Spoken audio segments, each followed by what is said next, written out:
We have reached the middle of November, so let's take a look back on where we stand so far and how November has played out as far as the temperature anomalies. And what you're looking at, this is above average actually for a good part of the country, as they've seen unseasonably warmer than average conditions. It's really just the outskirts, the far south parts of Texas into the southeast and much of the northeast, where they've actually had some rains, have actually enjoyed some cooler than average conditions. Let's take a look at some of those rain amounts just for the last 14 days. Definitely the outskirts, right? You got the far extreme portions of the Pacific Northwest, as well as in the Northern California, and then right along into deep South Texas, along the coastal regions into Louisiana, going back into Florida. Florida just gets crushed with heavier rainfall. In fact, even today. And then further north along the outskirts into New England and up into the upper Great Lakes. So much of the middle of the country has actually seen pretty much drier conditions. And I'm pretty excited. For those that you don't know, I now have my own PAL weather app, and it's available on both devices. That does include the Apple and the Android phone. So you can find it on those two stores and download it for yourself. And if you hadn't subscribed to the channel already, I would love to reach 225,000 subscribers by the end of the year, and you can help me get there by subscribing and following all my daily content. So let's look at the big picture going forward. First, we've got that area disturbed weather highlighted across the Western Caribbean. If you were on my second channel, which is PAL Ponder Ultra, if you hadn't subscribed to that one, please do so. I did a full breakdown yesterday on a kind of a recap of the hurricane season on what may unfold across portions of the Western Caribbean.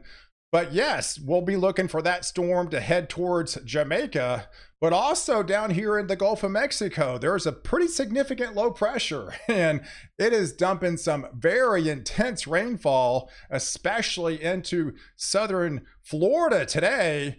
And then here's that storm off the California coast. If we've been with me in my last couple of updates, we've been talking about the 15th of the month that California is going to come back with the heavier rains, and that is definitely coming to fruition as the rains are now entering back in the picture for a good part of California and into tomorrow timeframe that will spread into the desert Southwest. But let's take a look at Florida, folks, because they do have a moderate risk for excessive rainfall. So this could be getting serious today, because some of these totals could be up to 3 inches per hour rainfall rates. So that could lead to some significant flooding. And yes, we're talking a potential of over 10 inches of rainfall. And that is just over the next 24 hours, especially within South Florida here. If we zoom in at the latest kind of the latest high resolution guidance, definitely concerning, folks. They're putting out some double-digit totals down here in Florida. Palm Beach could get close to 11 inches. Look at Miami, 14 inches of rainfall. Fort Lauderdale, these areas just get crushed with heavier rainfall, as we actually have a warm front with this low pressure that just kind of stalled across this region. Overrunning setup, disastrous setup. So definitely be on high alert for significant flash flooding down there in that region for the next 24 hours. And yes, within that region, we're still getting some heavier rains across portions of Mobile into the Pensacola region. And that low pressure center will actually traverse across Florida and then start hanging up shop across the southeast coast and eventually right up the eastern seaboard with those heavier rainfall. So let's spread out the view and talk about the rain for the big picture as far as the U.S. goes. Really, the standouts are right there in Florida, where they're going to have that low pressure center. Then, of course, in California. So for the next 48 hours, there's where the heavier rains spread, not just in the Northern California, but also into Central and Southern California this time.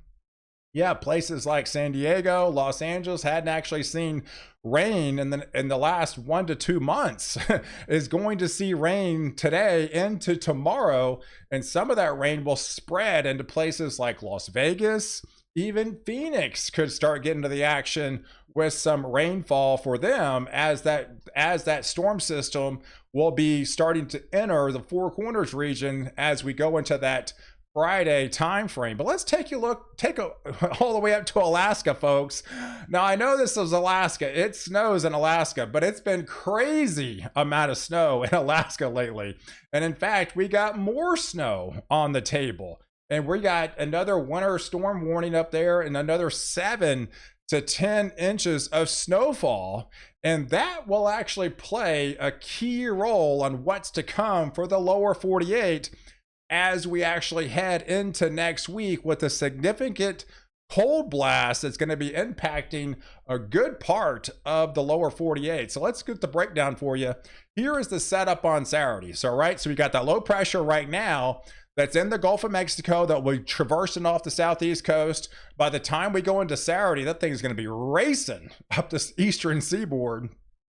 So if you live right along the coastal areas, we're talking into North Carolina and into Virginia, right along the coastal regions in Delaware, into New Jersey, up to Long Island, into Nantucket, into Rhode Island, as well as into Maine, you could pick up some heavier rainfall. And then further to the south of that, that's where that storm could get crushed in Jamaica with very heavy rainfall, cross over the Dominican Republic, and that storm is also going to be racing, likely a storm by then, if not even try to get to a minimal hurricane as this continues just to race up into the Atlantic. So as far as the big picture goes, yeah, it's really the outskirts, right? We're following two areas of low pressure. This one from the Gulf will be racing up the eastern seaboard, but in the middle, you're in that dry slot, right? In your warm slot, you're still warmer than average. So a good part of the rest of the week is still going to be unseasonably warm. We're waiting for this trough that's going to be coming in off the west coast.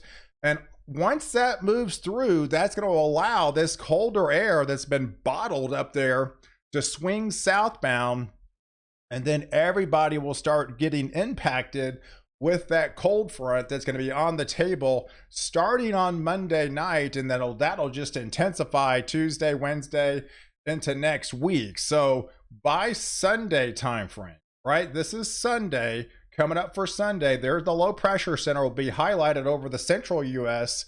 So we should have a fairly decent low highlighted across portions of Kansas. And then just to the right of that, that's where the light to moderate and almost somewhat heavier rains at times will be draped across, pushing down from Oklahoma into North Texas, into Missouri, back into Arkansas, and then that will feed into Louisiana. And then here's the setup by Monday. So here's this Monday, that low pressure center will be continue to move. Now it's set up over Missouri, over southern Illinois, back into a good part of Arkansas, into Louisiana. This is probably the time frame that you could actually pick up some stronger, if not almost severe storms down here in the Dixie Alley region. That'll be on the day on Monday. But notice this, as this moves out, we got the colder air coming in on the backside. So we could pick up more snows back in, reinforcing snows back into Wyoming, back into the ski resorts of Colorado. And that will continue and start seeing some snowflakes as far south as New Mexico, maybe even the Texas Panhandle. Can't rule out some snow flurries out of that atmosphere, because this is going to be a pretty significant cold front.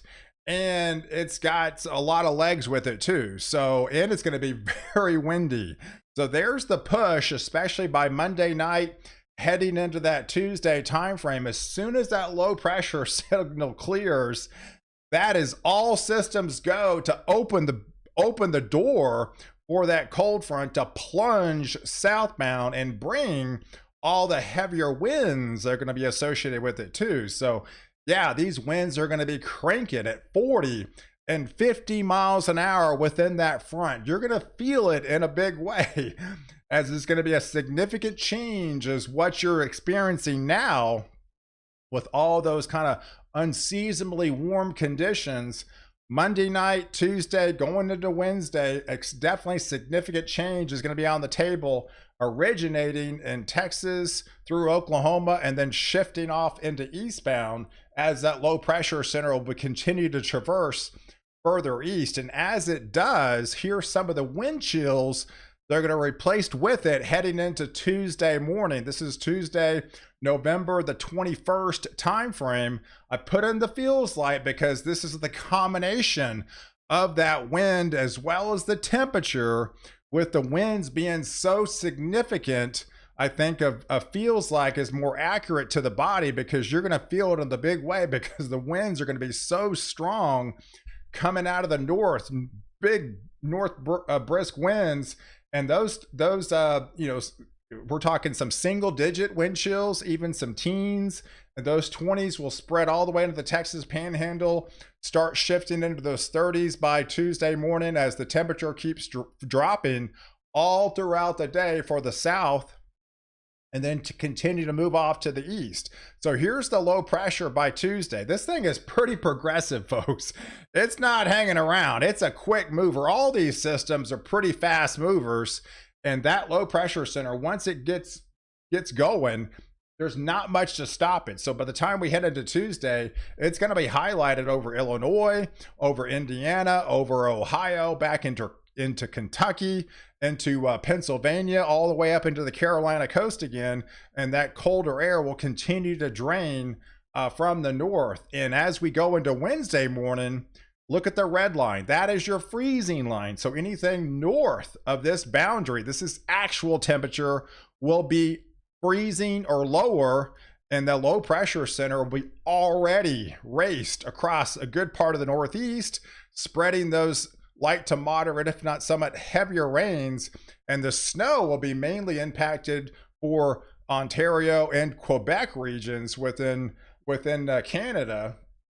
But here's the actual temperatures you can actually expect by the time we get to that day before Thanksgiving, right? So if you wake up on Wednesday morning, that's a big travel day for a good part of the United States.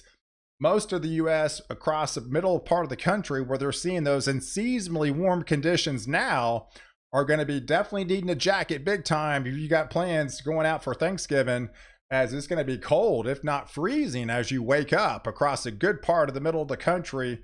And those winds will be still cranking at that time frame too. But what's significant is these systems goes incredibly fast. So this is Thanksgiving. It's pretty much done. I mean, it's already moved off ashore. And the good thing about it is it's pretty clear. I mean, for really a good part of the country, I think everybody will be at their destinations by then. But as actual Thanksgiving for the Thanksgiving gatherings out there, I do expect to be a fairly nice day for a good part of the country with a lot of sunshine. It'll be cold behind that cold front, but it definitely is going to be pretty clear as far as the weather goes. But the breakdown, here's the setup. This is where we stand now, right? This is what we're talking about, the sudden change. This is where we are now. Most of the country, even Canada, is above to well above average for a good part of the next 5 days until that cold front hits on Monday. But once that hits going into next week, significant changes are on the table. And once that moves through, we'll actually have reinforcing shots, because look what happens to Alaska. They go well above average, and that typically is reflected once they're on the warmer side. That sets the tone for the lower 48. So the lower 48 gets all the colder air, especially the central and eastern 2/3. The west still remains on that warm side, but much of the central and eastern 2/3, even after that cold front moves through, we've got reinforcing shots through the end of next week to keep it on the below average temperature side.